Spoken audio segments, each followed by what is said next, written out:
عايز تلخص كل البيع في 7 قوانين بس؟ كمل معايا. البيع مش حظ، البيع سيستم وعلم وتعامل مع سلوك انساني مش ثابت ابدا. براين تريسي بيقول لك sales success is 80% mental and emotional and only 20% technical. يعني اهم حاجه في شغلك مش البرزنتيشن ولا السعر، لكن طريقتك وسلوكك وفهمك لسلوك العميل. اول قانون هو بيع نفسك قبل ما تبيع اي منتج.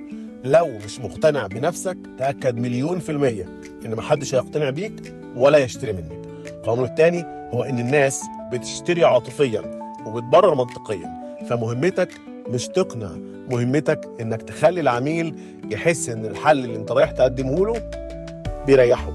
النقطة الثالثة، العميل دايما بيسأل What's in it for me؟ فاربط كل ميزة بالفايدة الشخصية اللي هتوصل للعميل. النقطة الرابعة، اسأل أكتر ما تتكلم. السؤال الصح هو أقوى أداة بيع، فكل إجابة بيفتح بيها العميل الباب لحل أنت ممكن تقدمه له. النقطة الخامسة، كلوزنج مش ضغط على العميل، كلوزنج قرار طبيعي بيجي في وقته. تابع الإشارات واسأل بلطف، ما تخليش البيعة تروح منك استعجالا بس. النقطة السادسة هي المتابعة بتساوي بيع تاني. العميل اللي حس إنك ما نسيتوش بيرجع لك لما يحتاج لك ويبعت لك غيره كمان. النقطة السابعة هي البيع مش موهبة، البيع عادة. كل يوم بتشتغل على مهاراتك، ثقتك ونتائجك بتروح في حتة تانية.